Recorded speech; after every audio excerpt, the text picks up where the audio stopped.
Hey everybody, it's Kelly and I am back with this month's Stash Bash with Rachel and Kelly. And today we are going to do a sketch. So you can use any of your stash papers, but we're going to use this sketch, which I believe is a page maps sketch for a 2-page layout, which separates right here. A little hard to tell that, but this is the line of the 2 pages here.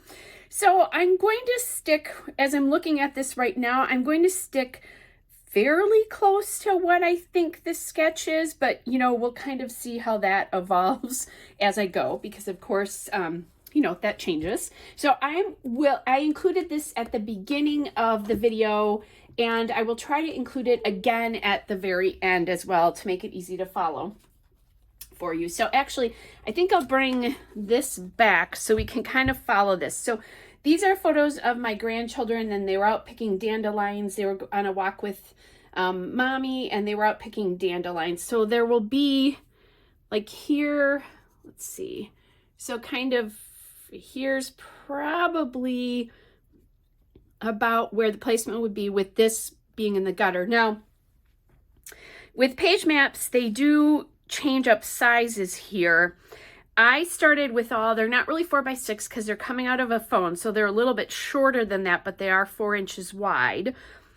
So these 3 photos I left at the original size, and then this was a 4x6 landscape that I actually just changed into a 4x4 because it just was a little bit more impactful and a nicer looking photo that way anyway. So what I started out here with is this. I'm going to use this beautiful Chamel paper, American Crafts paper from, this is, Never Grow Up, and it's the Make-A-Wish paper.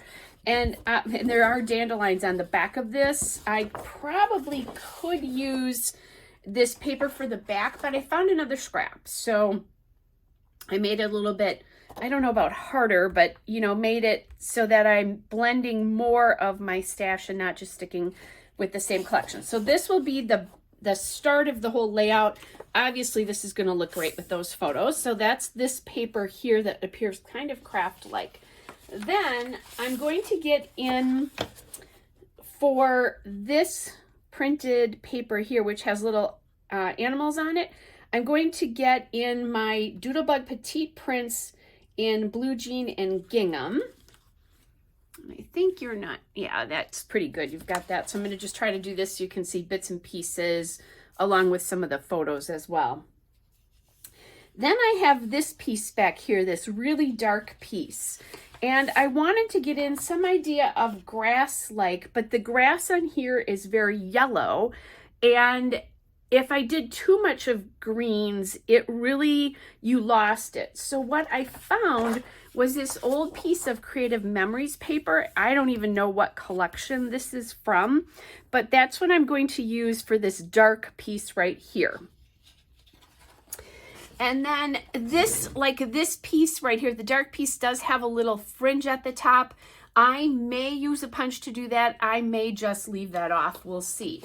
So then last but not least, this piece of paper, which is this green dot here, that's the same green here, is what I'm planning on using for this piece right here, perhaps this piece. I honestly, as I'm looking at this sketch, am not really loving that piece. So I think it could end up just being this one, but we'll see as I go through this and see what I end up doing. Obviously, there is a block here that is a title block. I'm thinking that what I might end up doing is using some sort of 4x6 card here for that title and journaling block, but I'm thinking that that's a really short word for what's going on here. So either I'll have to use much smaller letters to do that, or if I use this kind of a block, but I do have other 4x6 cards that I'm going to look at first, or that title could go down here on the pattern paper. It could go up here as well. And I have not picked any of that paper out. There is also a little bit of a punched piece on the side of this as well. So I could do that as well. You know, I could punch that as well too. I have lots of different border punches, but we'll see what takes my fancy as I'm going along. Then lastly, this group of photos, which again goes over the 2 pages, has a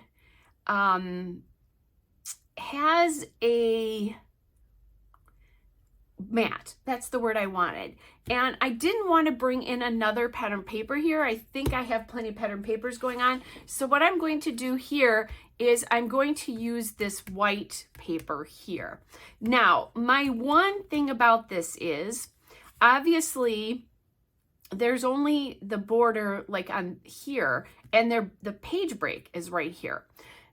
And I think in looking at this, if I do this, I'm going to have an issue. Either it's going to look a little weird because I could have it, I guess, but then it's going to look uneven around the rest of this photo, or I could leave it off one side or the other, or put it on both.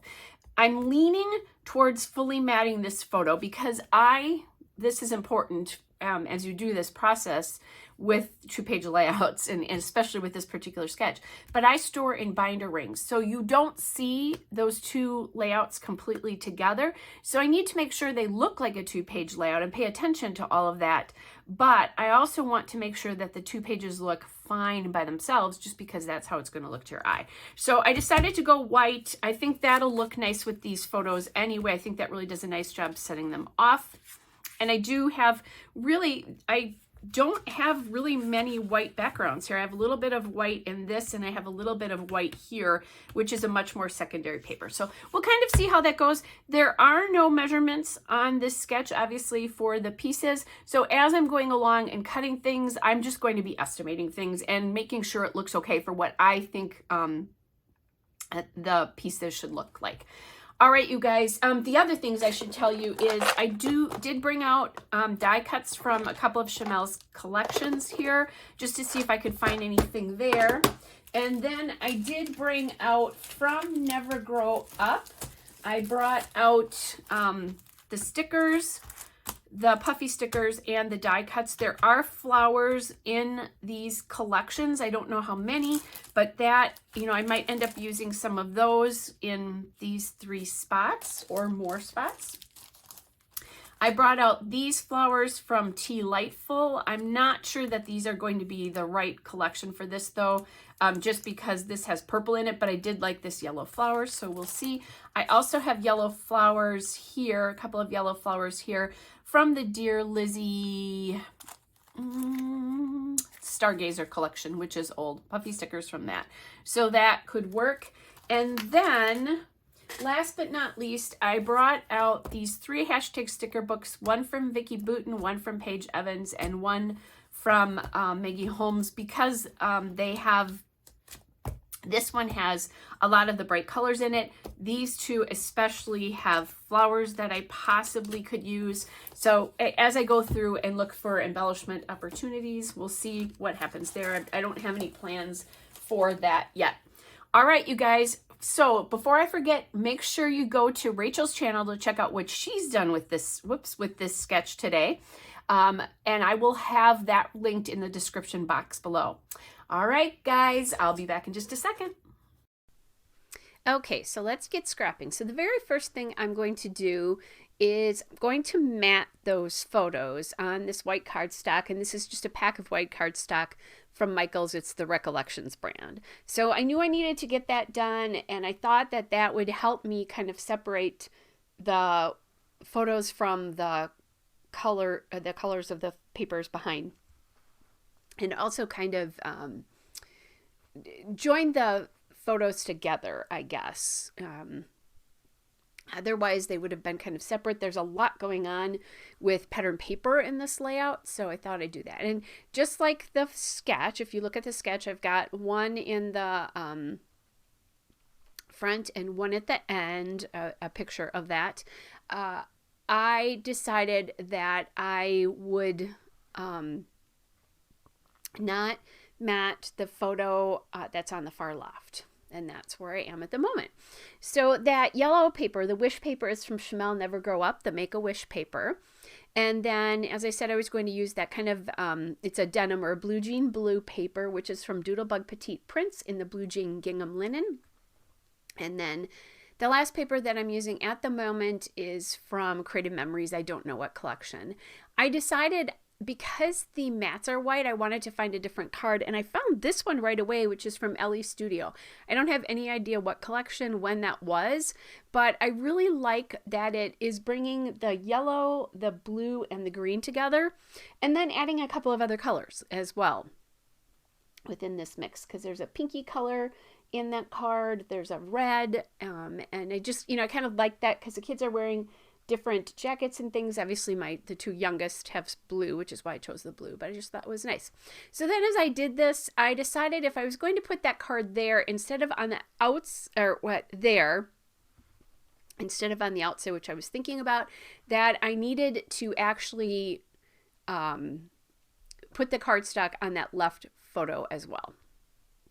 And I did trim the card down to kind of match the height. Okay, so now this is the polka dot paper, which is again from Creative Memories, and I'm kind of playing here to decide how I want this to look, because on the left side, there was that block of paper that I really didn't love. I could have used the white paper, this white paper, but I just didn't like that idea. So now I'm taking my EK Success embossed dot paper border punch, and I'm going to punch this scallop in the edge. It's one of my favorite punches, and I do still use it. I have a Cricut machine and that kind of stuff, but this is great for just adding punch edges. I kind of regretted using this one at the end. I do love this, but there were some reasons later on that I thought that maybe a smaller one would have worked a little bit better. I just thought it really called a lot of attention to itself, and maybe it would have with the smaller one anyway, but anyway. So I wasn't loving, I don't know. It just felt like that blue and that green together are pretty harsh lines, especially since that green and white, or the white and green polka dot, is over the top of it. So I was playing with maybe putting another blue piece on the top edge above the green paper, but I decided not to do it.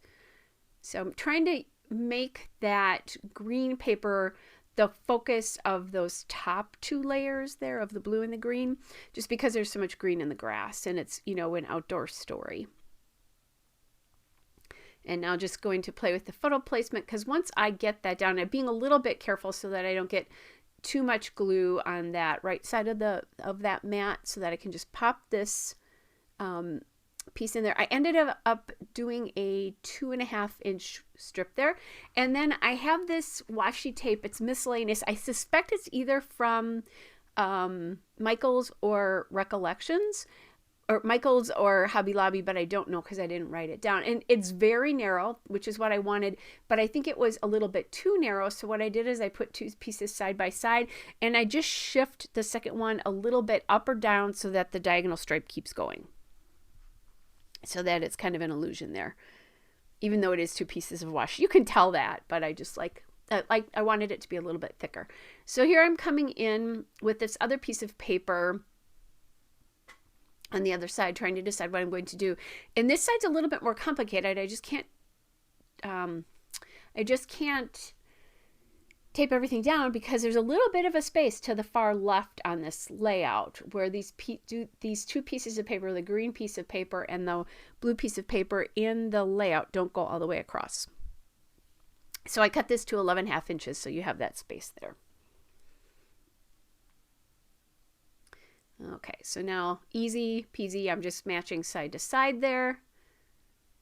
That's your second page often goes easier. So here's where I'm toying with putting the card on the edge. I'd forgotten that. I didn't decide that. I'm just playing with how that's going to look. What I'm thinking here. So then I decide to just put that in the middle where it is in the sketch as well too. And then I cut another scallop here. And I could have cut this out, sorry you guys, but I guess this is pretty quickly, or it's pretty quick. And I realized that the scallop is going to be the scallops are going to be kind of opposite each other. So I had to flip it over and repunch again so that they were basically the same from side to side, or something close to the same side to side. I just, to my eye, it would have looked a little bit off. And that's where I quick measured it to determine that I needed to do, I believe, like I said, 2.5 inches. And I'm sort of liking how that looks, but not totally. I decided that I would take this just so there's a little bit of that yellow edge, so the bottom of the scallop sits on the farthest left edge of the two blue and green pattern papers, and then more washi. And the cool part about this is when I did that, I actually used the last of that roll of washi tape. I will miss it. I love this thin diagonal stripe, but I have plenty of other washi out there. And then I'm just playing a little bit with this card. There was a purple bar on the top that I didn't want to see because right now there's no purple on this layout. It's all blue, green, and yellow. So this is the Chamel Ephemera from Never Grow Up. And I love these floral clusters here, these big floral clusters. I think this is my second pack of this ephemera. And it says stop and smell the flowers, which I thought was really cute with the kids here, playing a little bit with where I want that. And ultimately, I decide I like it up there. But there were a number of places that I probably could have put it and it would have been fine. So then now I'm trying to decide which flower clusters are the best here. Toying with adding this little kind of bubble here that says full of beauty. So I have 3 flower clusters, which are 3 areas of embellishment, which is what is the on the sketch. But ultimately I decided I want a 4th one on the bottom left. I did add that kind of orangey flower into the die cut on the top right page, and that's because there was no orange in that, and there is in everything else. There's a little spot of orange or red in every other cluster. So it was looking a little funny. So I just added that in. All right, so there's that cluster. And then I'm looking at these puffy stickers from the Never Grow Up collection. And then here I grabbed the Vicki Boutin hashtag sticker book and then found this phrase that says laugh often from that sticker book, and I really like the way that looks. So I'm looking for more stickers to maybe add in, just to add something else into these. There's a little bit of a different texture, even though it's paper. It's a thinner paper. It's not as thick as that cardstock. So just kind of looking to see. Here's another one that says love you with an arrow, and that kind of works with, again, the blues there. That's kind of an aqua color. And there's some aqua colors in those flower clusters. Here's where I'm just going to pop that little orange one on there. And then here's another one that I found that said good times from that Vicki Boutin hashtag sticker book. So I'll add that in. And I'm crossing lots of layers here. Every time I do those clusters, I'm crossing as many layers as I possibly can. I did drop that die cut that says stop and smell the flowers just a little bit lower because I thought I'd cover up some of the houses and cars and stuff in the back that weren't important. I found that Life is Good circle sticker in the Vicki Boutin hashtag sticker book. Decided I like that. And then I really like these hearts, and decided to add one here and one here. It's a layout about my grandchildren. They're picking dandelions for their mommy. And then I also just like the fact that what it did here is the hearts are sort of across a diagonal across the layout. So I think that's really important, because you can you get the cross across the layout as your eye travels. Then I added these 2 butterfly puffy stickers, kind of an opposite. And then I have these little floral stickers, and these are the puffy stickers from the Chamel Never Grow Up again. I think I talked about those. So just added those in. So I have a little bit of, there's ephemera, there's some phrase stickers here. My title is the Stop and Smell the Flowers, so I'm not going to be adding a title like I originally thought. Once I found that piece, I'm like, oh, there we go. I was going to title it Pickin' Dandelions or something like that. Obviously, that's what they're doing. So my final touch here is what I often end with, which is enamel dots to add a bit of a different texture. This is the Altenew Pocket Full of Sunshine enamel dots. And I buy the Altenew enamel dots right from their website, just because then you get the best choice of colors, I guess, that are out there currently. And I'm putting 3 in each area of one of each of the 3 sizes. All right, you guys, there's the still shot and a couple of detail shots. Hope you're all well. Don't forget to go visit Rachel's channel to see what she did, and I'll link that in the description box. Take care, everybody. Bye.